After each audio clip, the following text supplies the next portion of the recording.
السلام علیکم نحمد و نصلی علی رسولہ الکریم. ناظرین کرام، مجھے خوشی ہوئی اس بات کی کہ آج ہم صبح کی اسٹیج پر جمع ہو کر جو بل پہ پارلیمنٹ میں پیش کیا گیا اور آنن فانن میں اسے اس کو پاس بھی کیا گیا، اس کے خلاف میں یہ مسلمانوں کی دل آزاری کرنے میں یہ حکومت کوئی کسر نہیں چھوڑ رہی ہے. اور یہ جو بل لائی ہے اس سے یہ کھل کے سامنے آ گئی ہے کہ مسلمانوں کے لیے یہ کتنی دوست ہے. ہمارے لوگوں کو یہ سمجھایا جا رہا ہے کہ ہم یہ آپ کی بھلائی کے لیے لائے ہیں. یہ بھلائی کے لیے نہیں بلکہ آپ کو اور مجھے نقصان پہنچانے کے لیے بل کو لایا گیا ہے. اس کا نام امید رکھا گیا ہے.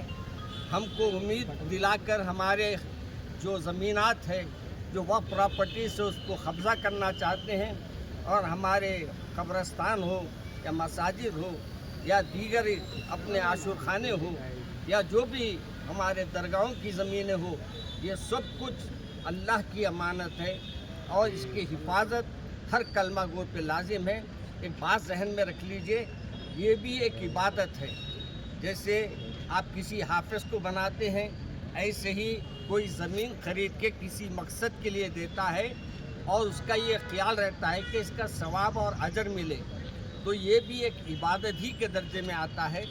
تو میں عوام الناس سے خصوصاً یہ گزارش کروں گا کہ آپ پہلے اس کو سمجھیے اور سمجھنے کے لیے پہلے اہل دانش کے پاس آئیے، سمجھداروں کے پاس جائیے، پھر انشاءاللہ اس پہ آپ فیصلہ کرنے میں آسانی ہوگی. اور باقی باتیں انشاءاللہ میں ہمارے دارالسلام میں انشاءاللہ 19 کو پروگرام ہے، بعد مغرب ہے، وہاں تشریف لائیے، تفصیل سے آپ کے سامنے ہر بات کو رکھا جائے گا. السلام علیکم ورحمۃ اللہ وبرکاتہ. زیادہ ہو گئے بس وہی جیت لیا، جبکہ وہ نہ قانون سے واقف ہے نہ کسی چیز سے واقف ہے. یس کہنے والوں سے پوچھ لیجیے کس بنیاد پر یس کہا جو وقت امینڈمنٹ آیا. بس ایک لمحہ فکر دے رہا ہوں کہ میں اپنا احتجاج یہاں پر درج کر رہا ہوں اور آپ حضرات سے رخصت ہو رہا ہوں. یہ احتجاج کچھ وقت تک باقی رہے گا جب تک کہ یہ بل واپس نہ لیا جائے. وآخر دعوانا الحمدللہ. سامعین کرام، ماشاءاللہ آپ کے سامنے وقف بورڈ کے سلسلے میں جو مرکزی حکومت نئے انداز میں قوانین کو لا کر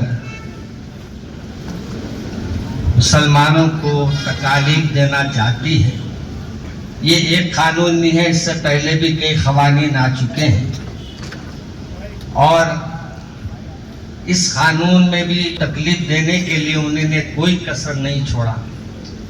اور آج یہ جلسے میں جتنے باتیں آپ کے سامنے رکھی گئی ہے، میں یہ سمجھتا ہوں کہ آپ لوگ اس جو باتوں کو آپ نے یہاں سماعت کیا ہے وہ باتوں کو اپنے عزیزوں میں بتائیں. حقیقت یہ ہے کہ ہماری قوم ابھی بھی جاگنے کو تیار نہیں ہے. کب جاگے گی سمجھ میں نہیں آتا. یہ قوم کا یہ حال ہو گیا ہے، مردہ قوم ہو جا رہی ہے. اب ذرا زندگی آنا چاہیے ہماری قوم میں. میرے کو آج خوشی ہے اس بات کی کہ میں آج یہ اسٹیج پہ ہوں اور ہم سب یہ بتانا چاہتے ہیں کہ ہم ایک ہیں. ہم لوگوں کو اگرچہ کہ آپ لوگ دور سمجھتے ہیں، میرے والد ماجد رحمۃ اللہ علیہ نے فرمایا تھا ایک مثال دیتے ہوئے، اگرچہ کہ شاخیں باہر سے نظر آتی ہے لیکن جب اس کو کاٹا جاتا ہے تو سب ایک ہی رہتا ہے. ہم بھی ایک ہیں، دکھنے میں اگر شاخیں نظر آ رہی ہے لیکن ہم سب ایک ہیں. اور آج ایک پلیٹ فارم پہ ہے آپ کو ہم جگانے کے. اللہ ہم سب کو اس کو سمجھ کر عمل کرنے کی توفیق عطا فرمائے. اور حکومت سے اب ہم کو ہاتھ ملانا نہیں ہے بلکہ ہاتھ ملا. ذرا ذہن میں رکھ لیجئے. چلیے اس بات سے میں بھی اپنی بات ختم کرتا ہوں. السلام علیکم.